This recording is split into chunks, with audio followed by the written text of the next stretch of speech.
Hello and welcome. If this is your first time attending a Build Up webinar, there's a couple of ways to participate. One is you can just use the chat. You can also ask questions in the Q&A. These are both at the bottom of your screen. We hold these webinars roughly monthly or periodically as a way to share the work that we're doing, feature other work that we think is interesting in the field, and have conversations around interesting topics in the realm of digital peace building, as broad as that is. So today we kind of have a fun one where we're doing an Ask Me Anything for the Build Up team. And if you're not familiar with the AMA format, it's really that anything goes. This is just an informal, open discussion about curiosities you might have about how our organization works, what's the kind of work that we do, what do we think about certain concepts, etc. And we'd love to hear what you're thinking as well. So if you'd like to come off mic, you can let me know, and I'll also jump you in here. People who registered also submitted questions beforehand. So we'll use both. We'll use some of those that were submitted beforehand, and you can do it here. This is all centered around, or at least as a result of, sharing our annual report for 2022. Maybe if one of you could post that in the chat, then people can access it if they haven't already. So yearly, we put out an annual report that reflects on the work that we did in that previous year, and also what our team looked like at that moment, what we were thinking about, and sort of our visions for moving forward. And so this has been out now for about a month, and can be an interesting sort of entry point into, we put everything in here. So if you've ever been curious about the kind of work that we do, or where or how, this is a good entry point into that. So we'll share that if you want to have more targeted questions based on the annual report. Okay, with no further ado, let's get to our first question. I'm going to do the first question, which came actually in a registration one, and it's really simple. What is Build Up? Elena, I wonder if I could direct that towards you.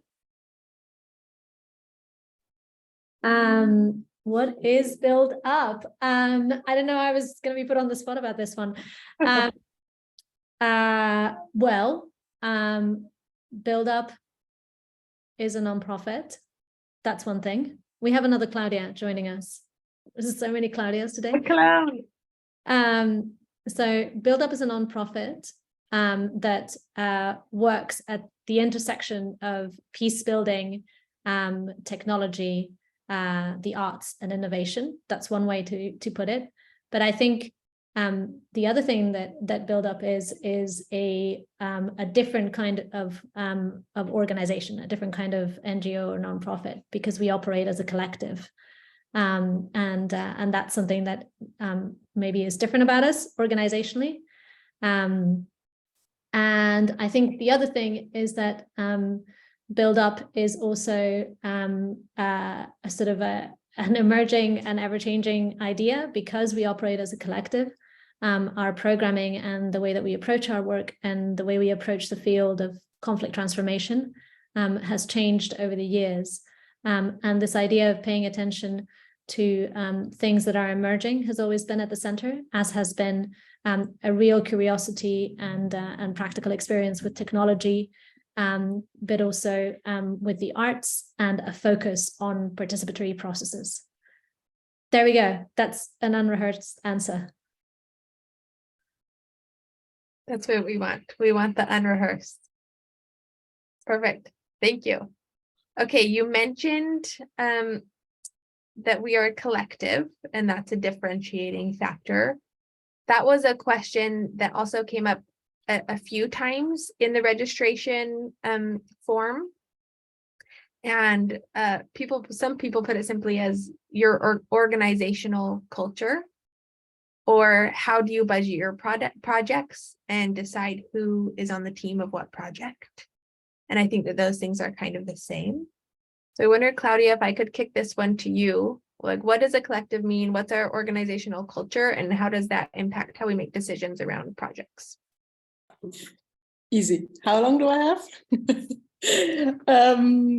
It's great to have these questions because it's also always nice to watch other team members and how they respond to them, and so much about emergence. So everyone else is here, Mira and Shadia and Rita and Elena, come in to add. But for me, it's really being a collective means that we share ownership of the institutions. So that means that all of the funding, all of the risk that we carry is shared by the core team. What does that mean in practice? It means that for example, one aspect is that we set the salaries collectively based on need. So we have a process in place where everybody brings in what they need to live their life on a monthly basis, and then we collect that together, and then also kind of contrast that with where we're at in terms of the project funding we have secured, and that then becomes a balancing act throughout the year, where if we don't manage to raise the funds, we have to do other rounds to basically correct that down, and then correct that back up again. So we're in this situation where we're also collectively, on a monthly basis, collectively discussing where we're at financially. So that's the financial part, how that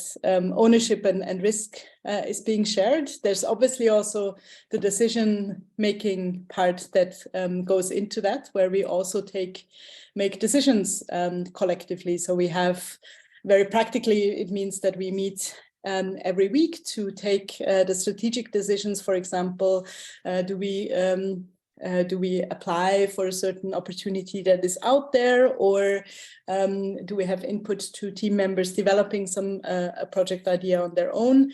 That's all something we discuss in the collective and try to get to a consensus. Sometimes that's not possible, so we also had to come up with a process, a majority decision process, and kind of staying true to our values when that is needed. So those are two parts of of what being a collective means.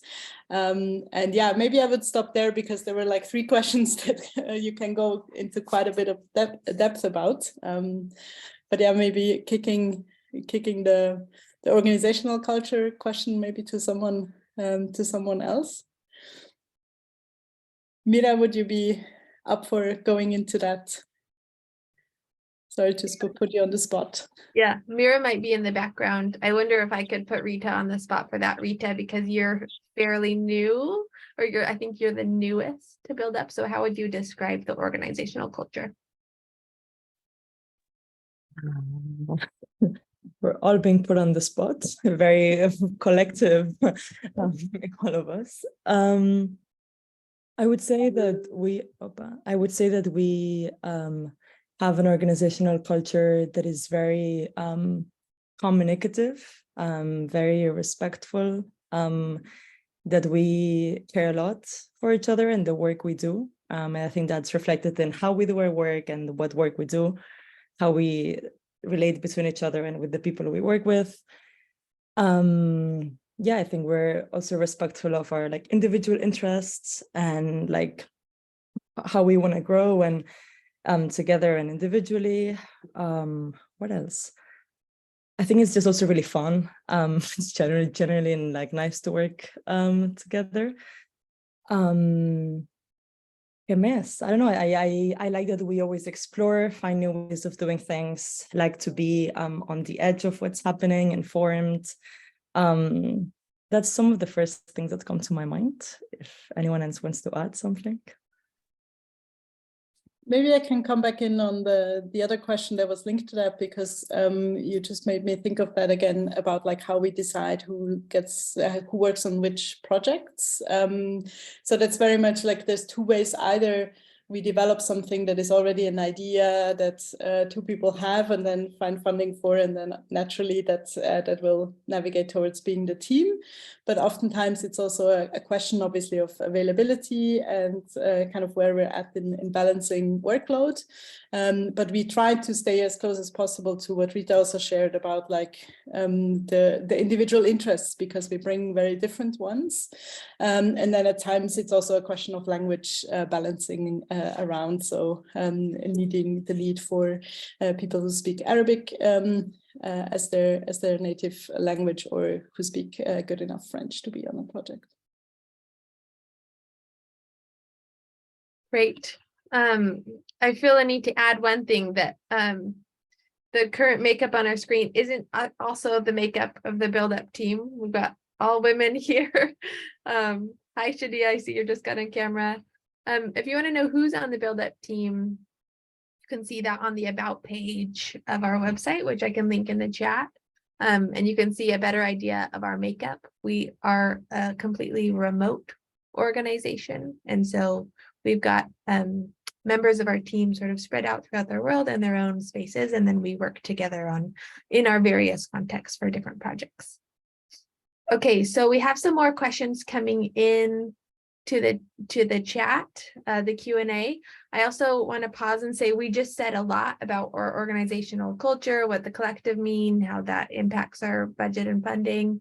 So if you need to take a moment to digest that, that's fine, and have follow-up questions, feel free to put those in. So moving to a question from Alan, and they ask, what types of funding does Build Up take? A lot of the funding available in this space are also from governments and diplomatic institutions that tend to also have their own interests. How do you navigate this? Shadia, you seem maybe the best person to take a first stab at this. Shadia manages our finances at Build Up.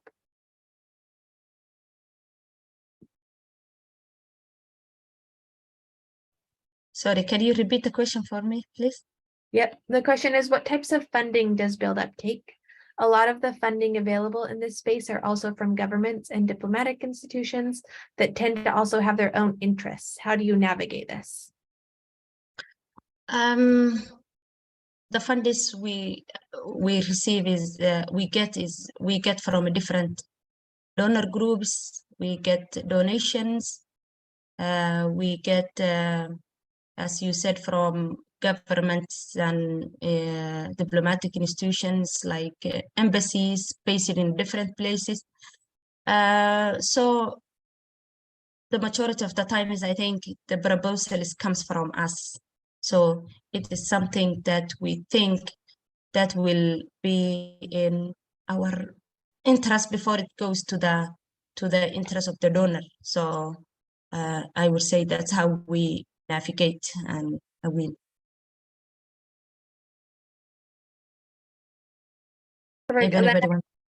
Yeah, and then I wonder if you could come in on that as, as a follow-up, and specifically on kind of how we navigate various interests. I mean, I think Shadia nailed that in terms of how we navigate it, which is by having a very clear vision about what it is that we want to do, and also what it is that we're not willing to do. And so because the proposals come from us, even if we are responding to a call for proposals that reflects the interests of a diplomatic mission or of a government, we know that we're also doing it because that's what we think is our vision. And our vision is often, if not always, informed by the network of peace builders that we have been working with for the past decade. I just want to say one more thing, though, because there is one thing about funding that we do that I think is curious maybe and has changed over time, but we actually started off as a consulting organization, which is odd, I guess, maybe in this space. So we were a social enterprise before we were a nonprofit. And what we did is essentially we pooled consulting income in order to generate an organizational budget. And that's all we did for a number of years. And it was only when we transitioned to being a nonprofit that we started to, approach the kind of donors that Shadia was mentioning, some more institutional donors, and also kind of big foundations, big independent foundations. but we still do the consulting piece, right? And when we do the consulting piece, we still put that into a pot, essentially, a central pot. That's not the main part of our funding anymore. But it is, it's something I think to keep in mind, because it gives us some flexibility to experiment with different approaches as a result of having that funding as well. Yeah, Julie just posted a list of our funders, which is really great. Just to say that we always make transparent who our funders are, because we think that that's quite important in terms of just the transparency and the accountability of the organization.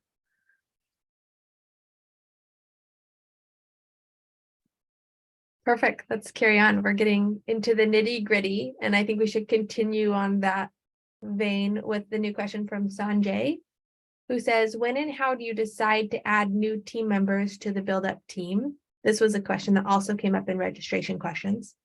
What is the type of offer in terms of money, time dedication, and responsibilities? And how do you find and select them? How do you remunerate them? Who wants to take this one? Claudia, do you want to start? Julie, why don't you take it? I feel you should answer some of the questions too. Like, I'm exercising moderator privilege. No, back at you. yeah, I think you should take that one. Rude. Okay, I can. Yeah. So we have sort of two team levels where we have a core team, which is a part of the collective that we mentioned before. And being a part of the core team means that you take on collective ownership, but also collective risk. So there are some sort of responsibilities that come with being in the core team. Another tier is that we have a team of associates that work on project level things that, because of their own circumstances or the current needs, aren't in the core team, but they are working ad hoc on project-based things. So those two things are sort of separate. So about the core team specifically, I think we decide to add new members when current members are overwhelmed with the amount of work. I think that's probably the most accurate, like when the need is there. Then we have a discussion about what gaps we have in terms of capacity in the team, skills in the team, sort of, areas of work. So we begin to identify a profile that that fits the gaps that we're filling. And then we've done open calls to get applicants for that. And then in the type of offer, we still use our model of an ask-based salary. And so we ask people to identify what their salary would be for their offer. And then we sort of pair that with the resources that are available in our collective resource pile. One important thing is that when new members join this core team, the collective, then we guarantee a salary for 1 year. And so where other members are in a financial risk position, new members of the team are not. They're at least guaranteed for a year. And then in terms of the time dedication and responsibilities, this kind of fills into the same process that Claudia outlined, that we sort of lay all of our projects on the table. We sort of do natural fits based on relationship with that project, skills, etc. But then also offer, freedom and flexibility where possible for people to sort of choose, how much time they want to spend where. And I think, let's see, and I think I talked about the remunerating as well, where in the salary ask. That was a lot of questions in one, and now I've had a taste of my own medicine, and I would like someone else to please add. I can help you, because I think there was one in Sanjay's question also, like how do we find and select them, which I think is also quite peculiar, because once what Julie outlined, once we know what kind of like profile we more or less need, often, I mean, it's not like we're hiring on a very that doesn't happen very often. It's like maybe once a year, more or less. And then oftentimes we end up having such a precise profile that there's often several people in our network that we know are interested in collaborating anyway, that would fit that profile. So so we have had open calls where we just put it on the website and spread it through our networks. And then we've had situations where we approached 5 people who all fit the profile, but also out of a concern not to like make people invest time in pulling together an application if it was already quite likely that there were a few candidates that fit an exact profile already. So that's how we navigate that. And then in terms of selecting it, we have a 2-round process. So a first interview round that is more focused on kind of the technical programmatic questions that come in. And then a second round that is protected to just talk about value alignment and kind of exchange what kind of view of the world a person brings, just to have like a good way to exchange a lot before people have to make a decision whether they join and vice versa.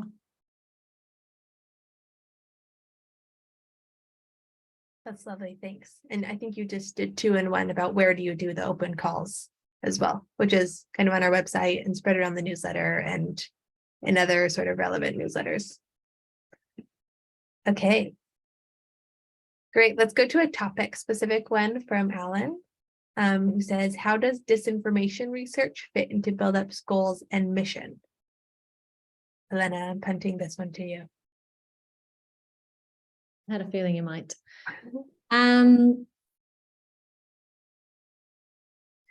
I would say it's tangential, but not central, for 2 reasons. One is that we are not a research-first organization. We conduct sometimes, very rarely, we conduct research, let's say, on its own, not connected to a program.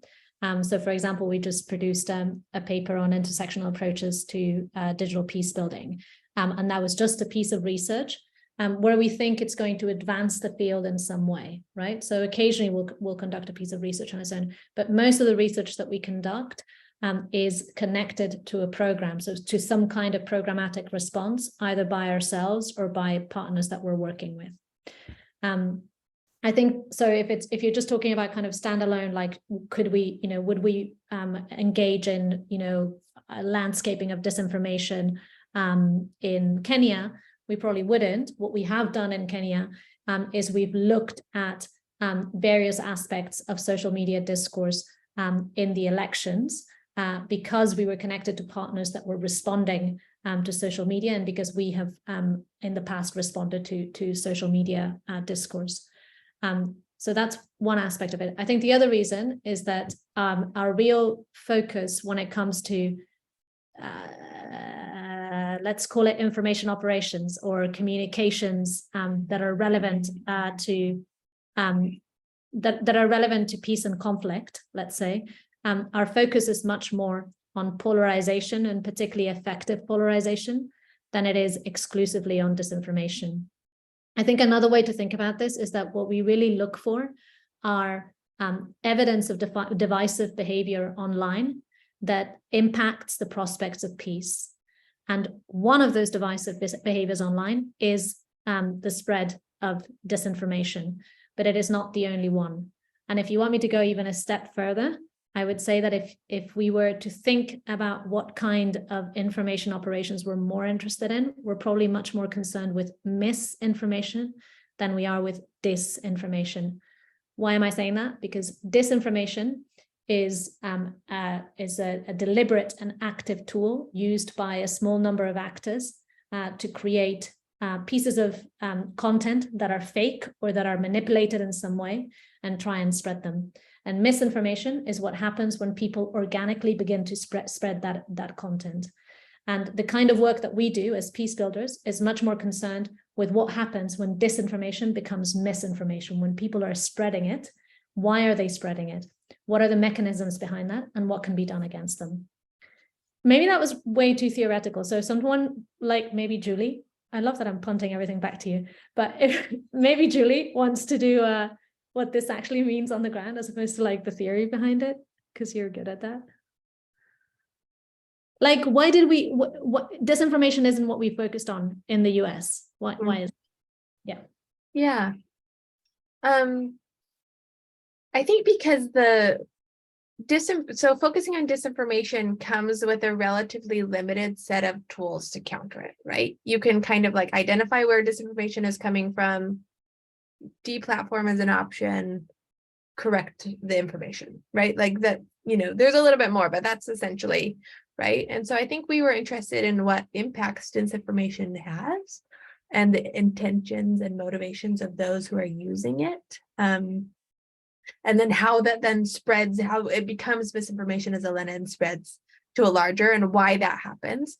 And we think that why that happens is because of misinformation connects to an identity marker in a polarized society. And so then people are, want to uplift their own group and sort of denigrate another. And so we were kind of interested in that realm of things, the polarization realm of things, which comes with it a much wider toolbox of response that we feel like fits within sort of our wheelhouse of things that we can do. I think there are people working on disinformation specifically that do it really well because that's their real target area. And I think our target area is sort of more broadly finding ways to address polarization between people, if that's a good sum up. Okay, so we had a topical question. I want to move to a regional question from Devar. And then we've got a waterfall of others. So I'm getting to Devar's question, and Mira is here, who would be the best person to answer, though I think she has to be off mic. So Mira, if you are able to sort of correct us or put in the chat or whatever, feel free to do that, but we'll take a first stab. Devar asks, could you briefly outline the build-ups projects in 2023, particularly in the Middle East? So we have our 2022, which is kind of the retro, flexion, but looking currently and for the rest of the year, what projects do we have coming up in the Middle East, or which ones do we hope for? And Elena, I think you might have the best overview of that. Is that right? Of Middle East projects. Yeah, I can do that. Sorry, I thought you were going to suggest someone else. I can't seem to post to everybody, Julie, so I'm just going to put a link to you, and you can post it to everybody, which is the link to that blog post where we had the triangle that kind of explains the disinformation, misinformation thing that was in the previous question. But oh, Mira, do you want to do? Mira, do you want to do the Mina? Okay, awesome. Sorry. Yes, I'm taking advantage, speaking of Mina, of my good internet connection for the next couple of minutes, and then I'll jump back off camera. Thank you, Devar, for the question. Good to hear from you. I believe that so far for the MENA program, we've had a lot of bits and pieces of kind of tempting directions to go in. So far, we've done some cool extensions of some of the social media analysis work that we did last year or over the past couple of years.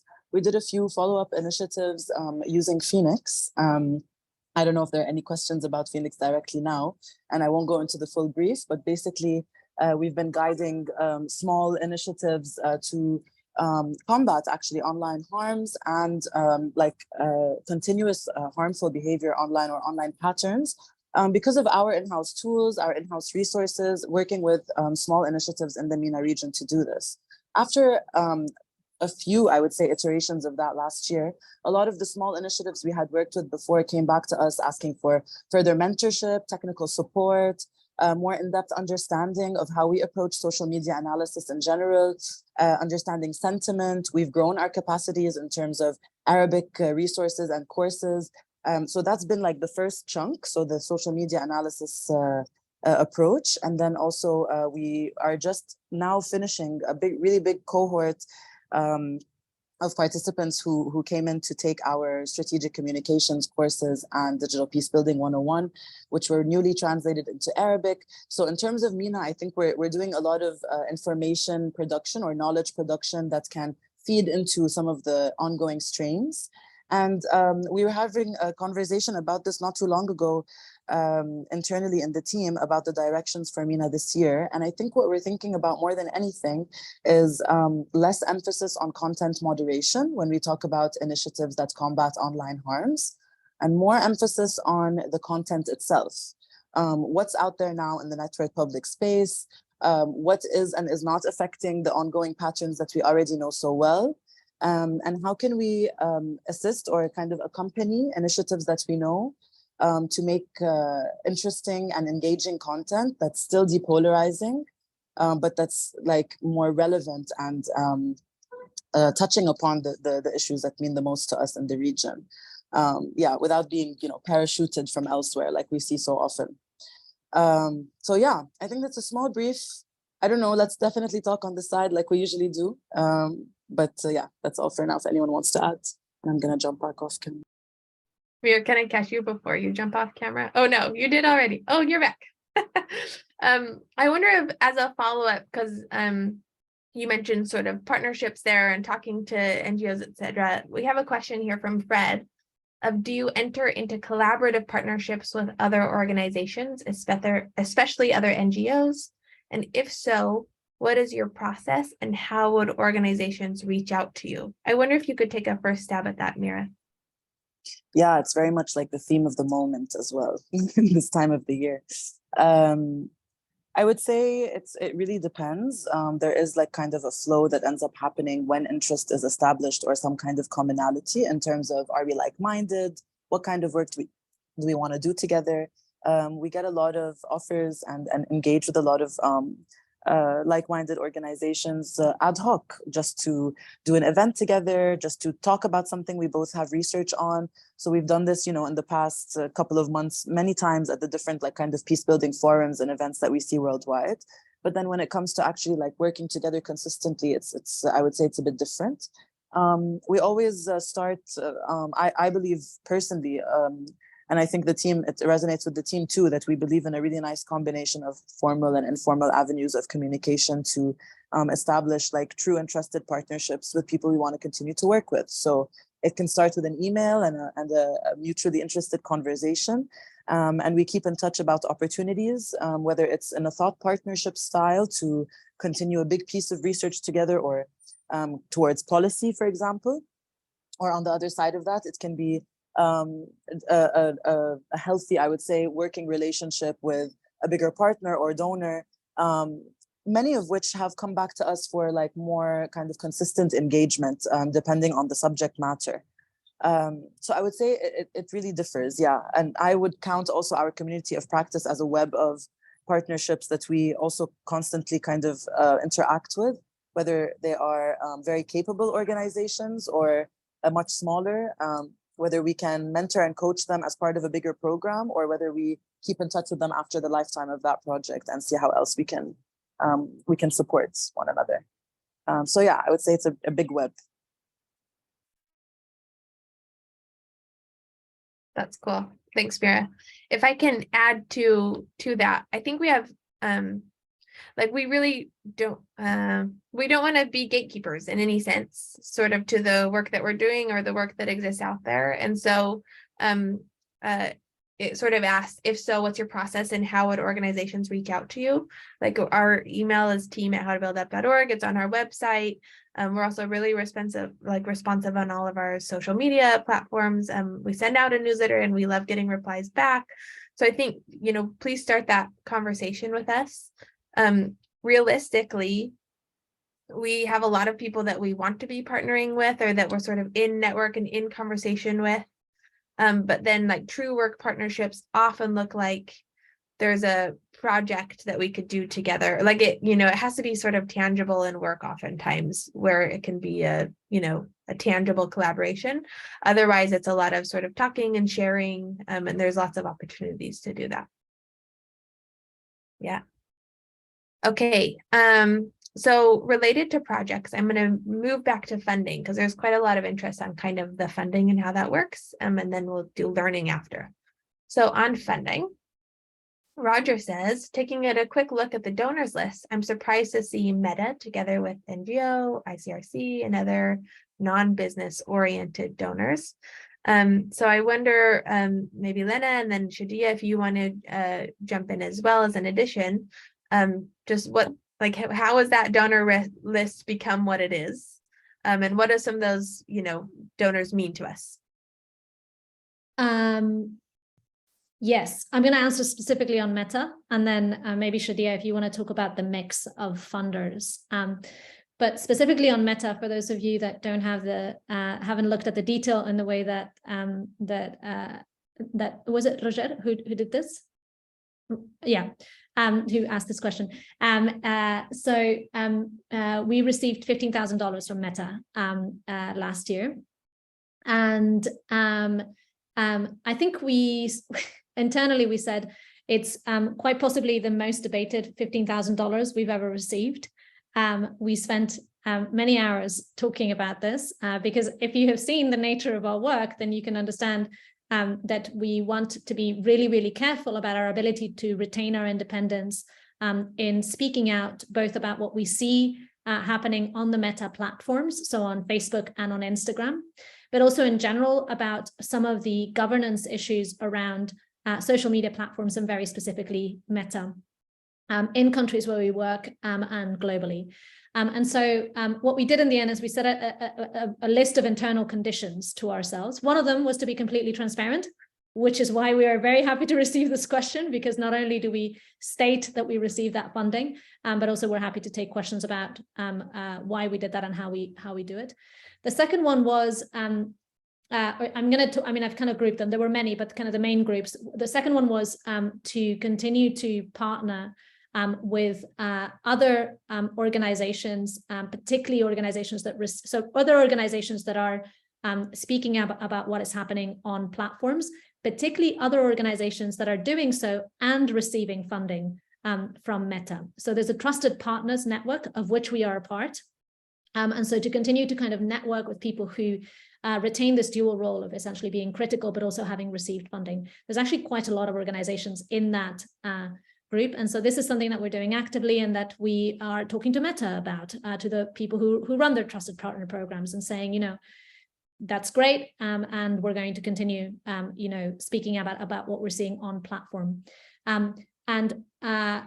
The third thing was to continue to speak out about what we're seeing on platform and what we think needs to be done about it, and to be very public about it. And if Meta ever puts any pressure on us not to do so, to not take any more funding from them, essentially. The conditions of the grant are very clear that there are no strings attached to essentially what we say about what is happening on Meta, but we also continue to do that very actively. So just to give you one example, we just published a paper that I put together that basically calls for a tax on all social media platforms based on their polarization footprint. So if you can think of what a carbon tax as a way of responding to the carbon footprint of industrial production, then this is a polarization tax based on a polarization footprint of surveillance capitalism. So obviously something that Meta is not going to be mega keen on. And we're doing quite a lot of kind of discussions around this idea and trying to get it into policy circles. Yeah, I think that's it. Did I miss any conditions that people feel like? I mean, I know we had lots of littler ones, but I think those are the main buckets. Is that right? Yeah. Okay, Shadia, do you want to say something about the other kind of mix of donors that we have, not Meta, but just in general, the mix of donors? I think in general, because we work in a different regions around the world and different countries, and each country have a specific, as a peace building organization, we have a specific work which may be different than the other country, and those specific work has also their own specific donors that either reach out to us or we reach out to them. So that's why the donors you have in Africa is different the donors you have in East Africa or you have in Europe or globally. So I would say it's because based on the work we are doing in the different countries and the donors that are willing to support on our work. Okay, that's helpful. But it also transitions us into sort of where, like how do we choose where we work? This question from Sanjay, and then I want to get to Marin's question about learning after. So first from Sanjay, How do you choose where, country, community, etc., to work and build a program? How do you find a local partner?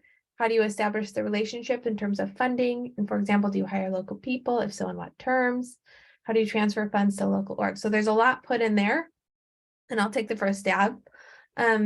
So how we choose where to work and build a program is, do we have a team member there, or do we have really strong existing relationships and partners already there? I can't think of a situation, though maybe there is one, about where we said we want to work in X place and therefore are looking for a partner set of edtech. That hasn't happened. So it's generally we have either someone there or an existing partnership. So that means finding a local partner to that question. That should be one that we sort of have already. And then if we need to make further connections, then we sort of go through that partner who then makes further connections. And then maybe Claudia, do you want to take the next part? How do you establish the relationship in terms of funding and hiring and transferring funds? Yeah. So it's interesting because it links back to the question we had discussed yesterday, how we're like this distinction between like local people working on a project and international is kind of like doesn't work at all for us, because we are all peace builders who work like in our individual contexts, but also then across countries with each other.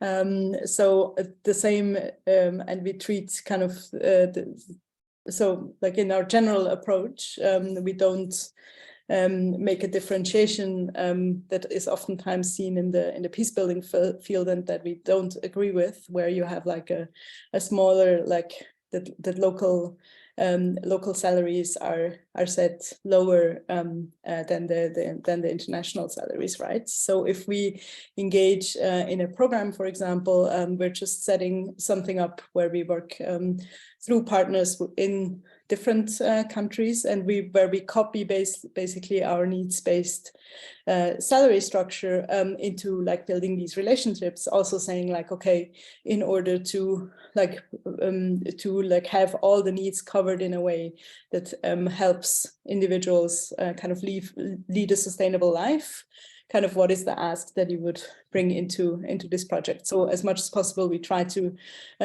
copy that into it as well. And then what we also always are mindful of is the fact that when you engage with organizations who are like oftentimes then like the local organization in our peace building field, we're very mindful that they're always discriminated against when it comes to being able to also charge overhead in projects, because they're oftentimes then in a subcontracting chain where they're barely paid for what they deliver in our sector. So we're always trying to find, oftentimes like relatively creative ways. Shadia is always helping us navigate like the regulations versus our ambitions, to also make sure that we can provide an overhand to organizations that we partner with. So Sanjay, you always ask 7 million questions in one. Well, did I hit all of those points, or does someone else want to add something? I think so. Maybe I will Yeah. add the last. Maybe I will add the last 2 questions. One is about the hiring local people. I think I would say we are in some places. We were discussing about that yesterday, but in some places you may be local, but in your work you are also international in other places. For example, I am based in Somalia and we have partners. So I am local here, but at the same time, when I am provide support for the other regions in the world, then I'm not local there. But the thing is that there is, as Claudia said, there's no difference between whether you are local or international, whether it's, there's no privilege, whether it's the pay or anything else. And how do we transfer the funds?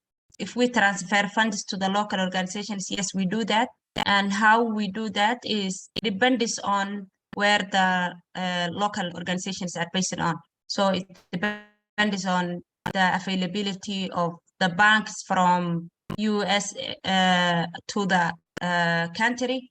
in some places it's difficult more than the others. For example, in Somalia, where it has a lot of sanctions and difficult to we basically don't have any international bank at all. We use different banks, for example, from US to Djibouti or US to Kenya, then to Somalia, and use local remittance companies, so that we've tried to be creative and find out a way to make the transfers go to the local organizations, but it's not and that's why we have also Kenya office and Kenya bank account, so that it makes easier for us to do those transfers. A keyword creative on some of those. At some point at a Build Peace conference over drinks, ask us about Uncle Jerry. I'll just leave it at that. Okay, so we have a question here about learning from Marin. From what you share, there seems to be a lot of space in your organization for reflection and sharing. What role does learning organizationally and thematically play in your organization? How do you learn? And I'm going to kick this one first to Rita, if that's okay. I'll attempt. First attempt I'll take. I think the first thought that comes to mind is the internal webinars that we have. So some of them are, I would say, organizationally, and some of them are thematically. So for example, sometimes we have webinars around how to update our website, things that some of us know how to do better than others, or others are about how to use Canva, like, and things like this that are fun, so that we all kind of can do different things. And then thematically, sometimes, for example, we have webinars where we, for example, about the intersectional feminism report, then we share the findings and we reflect together about like things like this. Or recently we had one about thinking, how does artificial intelligence could affect our work, right? So like we give these spaces for reflection and other spaces for learning. And there's also like the pod structure we have, where there's different, right? Like there's different pods where they're focused on doing different things within the organization. And one of them, Hive Mind, is kind of the one also where sometimes if one of us wants to share something, or people are interested in like doing a learning session around a certain topic that can be of our work itself or something else that relates to it, or that one of us likes, I don't know, something about literature or something like this, we also have these sessions where we share different things. And I think that it has a lot of space, and I think we all like to learn a lot. And in Slack, there's always links to articles that then like people comment on, or like people throw questions and we answer or not. So I think there is indeed a lot of space for that. In case anyone wants to add something. Maybe I could add a small thing, which is that I think that's all about like how we learn about, let's say, kind of processes and skills and concepts. But then there's also kind of learning in terms of lessons learned from our programming, if you see what I mean. And I'm not sure if that was also what was being referred to. But we do both evaluations within projects. So as part of a project, so for example, we just conducted an internal evaluation, an interim internal evaluation of our Somali electoral support program, where I interviewed both our own team and a bunch of people that we're working with, so that we're partnering with, and the donor who's funding that program. And then I did a bunch of interviews, and then together with the program team, we had a reflection session, and we put out all that together into a program, an evaluation document, which then helps us with the second half of the program. So that's just one example. But another example, sometimes that's an internal one. Another example that's external is that I can't remember if it was a year or two ago now, but we hired an external evaluator 2 years ago, Claudia. Yeah, so we hired an external evaluator to look at, so we have 3 program areas, right? Digital conflict, peace innovation, and participatory processes. So we hired an external evaluator to look at all the programs that had been within the peace innovation macro area, whatever we want to call it, and speak to all of the peace innovators, so all of the individuals that had been through those programs, which were a whole host of different programs, and come up with overall learnings about our approaches and our methods in that program area. So yeah, just to say that it's also like how we learn from the work that we've done. And maybe the retreats. So we have 2 yearly retreats where we bring everyone together, which is, as you can imagine, is extremely important also for our team because we work fully remotely. And at one of the 2 yearly retreats, we also do kind of a reflection back on like impact of different projects, but then link that into a conversation about strategy. So that we're really looking at kind of what are the threads that come out from like the individual engagements we've had, like around partnerships where we were positioned, the kinds of like lasting impacts we still see, the kinds of collaborations that continue, and then kind of build our strategy on that and many other things, of course. But I always find it interesting that it kind of happens in one. So rather than, we've not been extremely good at doing like individual project reviews internally. We're trying, but that's often something where, especially for the smaller ones, then we skip a few, but this kind of consolidated look at the impact we might have had and what still continues is interesting to do for me in relation to that strategy.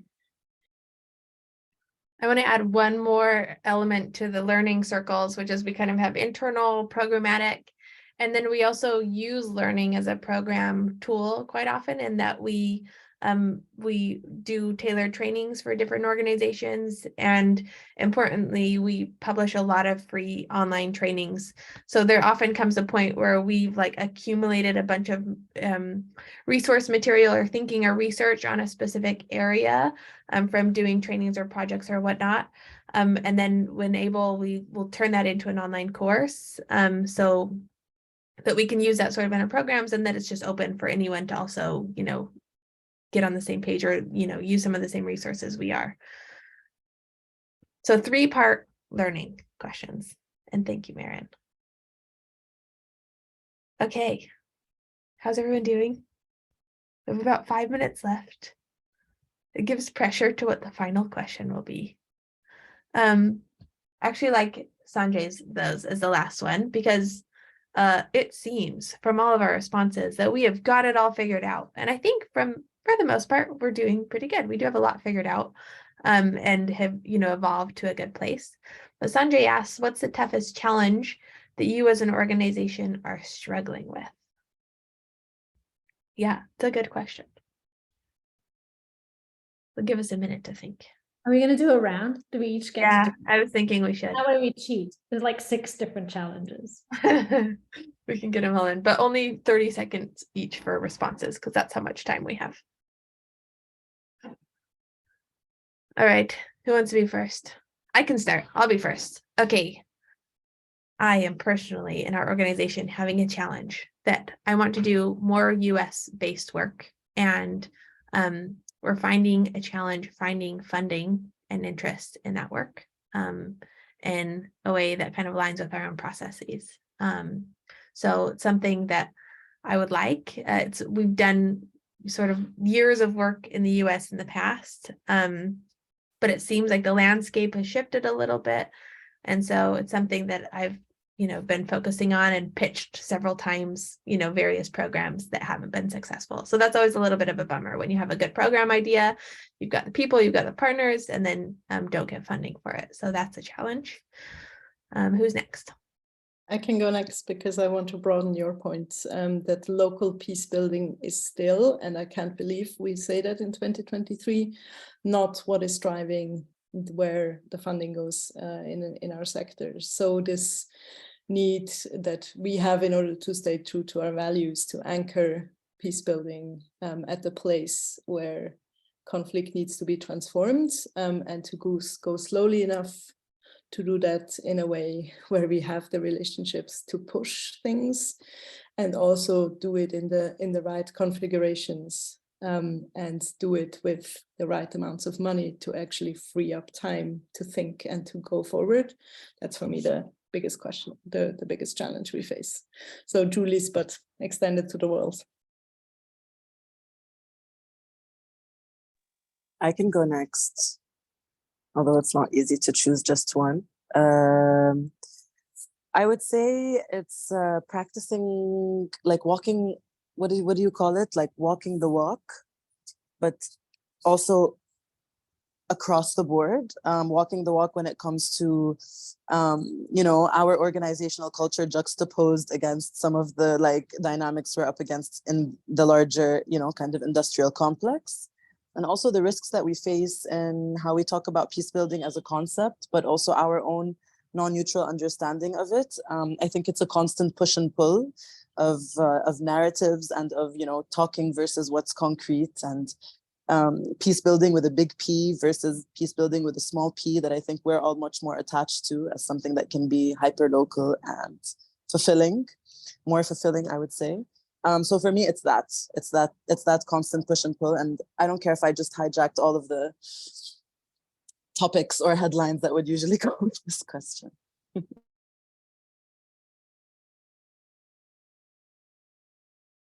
Should I go next? Also, can we do this in our retreat?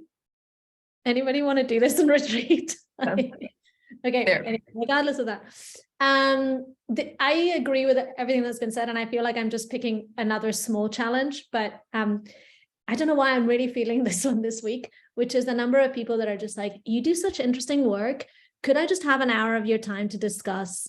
And I'm just like, if you add up all those hours and you give me a grant, then we would be able to fund an entire position. Like, it's so many, and all of us get this. It is not exclusive to me. Like, this is such an interesting area of work. We're so, you know, this is such something that we need so much. Like, could I just have 1 hour of your time? And you always end up feeling like, oh, they're just asking for 1 hour of my time. But, you know, there's only 7.5 hours of effective work a day, although I know we all do much more than that, but I'm just saying. And then like you kind of add that up and like you're getting to, anyway. I saw some clapping. I wonder if that's like relevant to some of the people that are listening as well in the audience, that you also get that.